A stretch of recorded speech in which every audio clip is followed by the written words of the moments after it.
When it comes time to shine, would you shine or would you crack? Would you crack?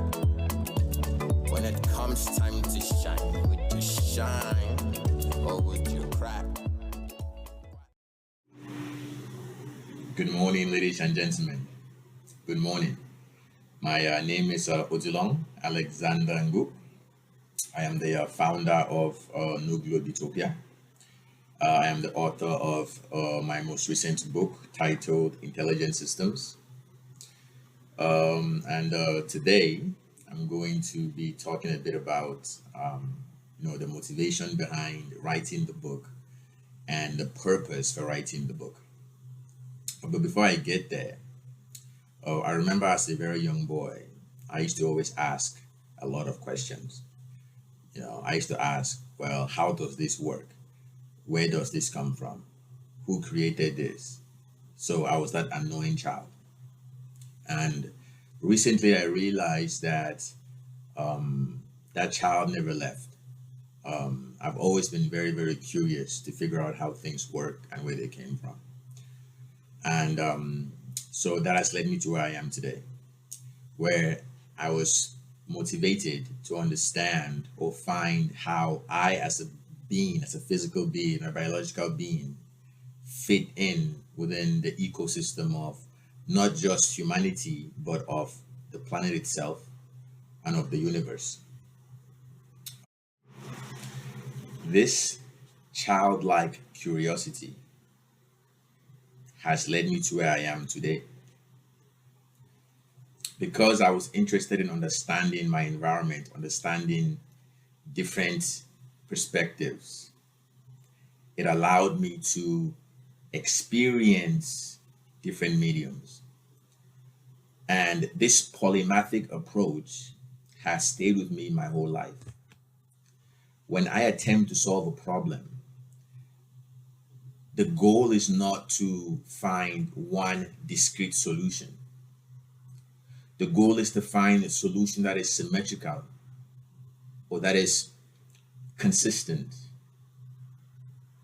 in different frames of references, in different mediums. For this reason, my work is usually an amalgamation or a fusion of different perspectives of different mediums. And I believe that this allows for more complete interpretation of the truth. For this reason, my book should be experienced and not just read. The information in this book is presented multidimensionally, where just on the cover page, we have enough information, if you understood, to represent what's inside of the book. The book is designed for young children to understand at the abstract level, and also designed for scholars that have spent years and years and years studying the reduced or reductive schools of thought to also be able to comprehend. So it can be argued that this is an age-old question that has driven the progress of humanity. You know, ancient scholars have tried to answer the same question. Recent philosophers, mathematicians, physicists are also on the journey to solve this problem. And essentially, the problem is, how do we explain the emergence of nature, the interaction of natural systems, and the evolution of those natural systems? And that's what we're going to try to solve today. And we're going to present a solution to this that explains the fundamental driving engine of not just nature, but of the universe itself. This is known as the theory of everything. And many scientists globally, or just academics globally, are working on solving this problem. And the solution to this would give humanity the understanding of itself. Not just how we individually fit within our system, but how we fit with all other systems in the universe and the other universes, however you look at it. And today I'm going to be using this Rubik's Cube to just demonstrate very simply how that connection is made. When we look at academia today, we notice a fragment in the knowledge systems that are used to model nature in a way, which is why we have different concentrations within schools of thought. The chemistry, chemical systems, biology, biological systems, physics, physical systems, and even as far as economic systems, political systems.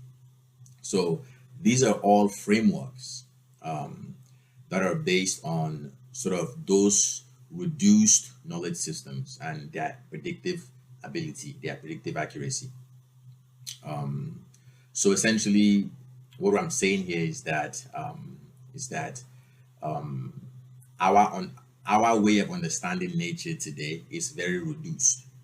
So we can understand fragments of nature. We can understand we can come up with algorithms to model fragments of nature. But the thing that we've been unable to do to achieve is to make the connection of how these so-called individual knowledge systems are connected. And if they are connected, what is the underlying algorithm that governs their interaction and their evolution and their emergence, which is the question that the theory of everything is attempting to find a solution to. So that is what we're going to address today. So essentially, when you hear the theory of everything, what they mean is the underlying like algorithm that governs nature, that governs the emergence of natural systems, that governs the interaction of those systems with each other, and that governs the evolution of those systems, determining their life and death. And I can give some examples to this, like a seed. If you put a seed in some soil and put some hydration, some water, you might see, a plant grow, or if it's a tree grow. What governs this? How can a tree emerge from a seed? Same thing with procreation. When an egg is fertilized, right? What is the governing rule, the governing algorithm that allows it to evolve into a three-dimensional being, despite the fact that it came from almost a zero-dimensional phenomena. Oh, so this is essentially what we mean by the theory of everything. It's the underlying algorithm behind not just humanity, but of nature itself. So on the cover of the book Intelligent Systems, I showcase the intelligence grid, or the grid of intelligence, as you can see. And this, it just by itself has a lot of information compact in there. And I'm going to be using this Rubik's Cube to showcase how this intelligence grid works, and how it would help us understand dimensionality and understand systems, regardless of whether it's a physical system or a biological system or a chemical system. It doesn't matter. So to showcase how this would work, take a look at this intelligence grid on the cover page of the notebook. Take a look at this grid. So this grid is a cross section, um, um, but it actually expands in all directions, upwards, backwards, inwards. It expands in all directions, 360 degrees, and it's always expanding. So it's infinite. Now, imagine you were one of those blocks within the grid, and the goal is to traverse this grid and make it back to the center point where the infinity symbol is, right? So, but to do that, there are certain rules because each grid is essentially a different dimension. Each box is a different dimension, so different rules apply. So to traverse this grid requires a knowledge of the rules. Okay, so same thing with this Rubik's cube. If I was to solve this Rubik's cube, I have to follow certain rules if I was to move each of the colors, each of the blocks to a certain location. So let me solve one of the sides. Uh, I'm gonna first scramble the cube, scramble it, okay? And I'm gonna solve one of the sides. Okay.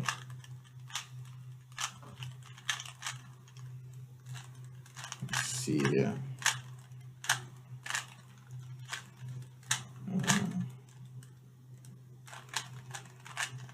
Uh, okay. Okay. There we go. So here I've solved the white side. Now it took me a few seconds to do that. But that's because for me to move the pieces around to get to the point where all the white pieces are on one side, I have to follow certain rules called algorithms that allow me to move the pieces until I move them to the point that I want to design what I want. So the point of that is that if you are a system, if you're a system and you exist within the intelligence grid, your goal is to get to the infinity symbol. But to get there requires your understanding of the rules of nature. And the rules of nature, the rules of the universe, the rules of systems, the rules of intelligence are the same, but they are expressed differently in each of those boxes because they're in different dimensions, right? And that is the premise of how we present the solution to understanding all systems, to understanding nature itself. So I will now read a passage from the book, from chapter one, which talks about Kurt Gödel and his contribution to our understanding of systems. So Kurt Gödel published his first incompleteness theorem in 1931 and significantly impacted modern logic. Prior to announcing his achievement, the recognized schools of thought was that mathematics was simply part of logic. Gödel's incompleteness theorems bolted a door in front of logic that has yet to be unlocked. The two relevant theorems can be summarized as follows. So Kurt Gödel presented his incompleteness theorems, which showcased a symmetry in our knowledge systems, our intelligence systems. And the premise that Gödel was providing was that our intelligence systems, our models, our knowledge systems are inherently incomplete and could never completely or totally model nature. So his first incompleteness theorem states this: any consistent formal system within which a certain amount of elementary arithmetic can be carried out is incomplete. They are statements of the language which can neither be proven or disproven. His second incompleteness theorem states that for any consistent system within which a certain amount of elementary arithmetic can be carried out, the consistency of that system cannot be proven within that system itself. So what Gödel basically pointed out was that yes, our reduced knowledge systems have predictive accuracy. They can work, but they are inconsistent, or they are inherently incomplete, which means that we could never use them to model the totality of nature, the totality of the universe. And this is the door that Godel bolted in front of academia, and this door has yet to be opened. So the algorithm that opens this door I present today in my book, and simplified is this. It's this algorithm here with the triangle, the infinity symbol, and the circle. Where with these three symbols, we could understand nature. We can understand the emergence of nature, the interaction, and the evolution. So this symmetry that Godel was pointing to, we see its manifestation in physics, with the duality of gravity and electromagnetism. You know, I mean, many scientists have worked for a very long time trying to unify gravity and electricity. And this symmetry is the same symmetry as understanding the physical universe with the imaginary universe, or unifying subjective with objective, you know, or certain and uncertain, or predictable and unpredictable. So this symmetry persists throughout all systems, and the goal for humanity, or for the human civilization, has been to understand this, to solve this mystery. And this is the solution that we present today in my new book, Intelligent Systems.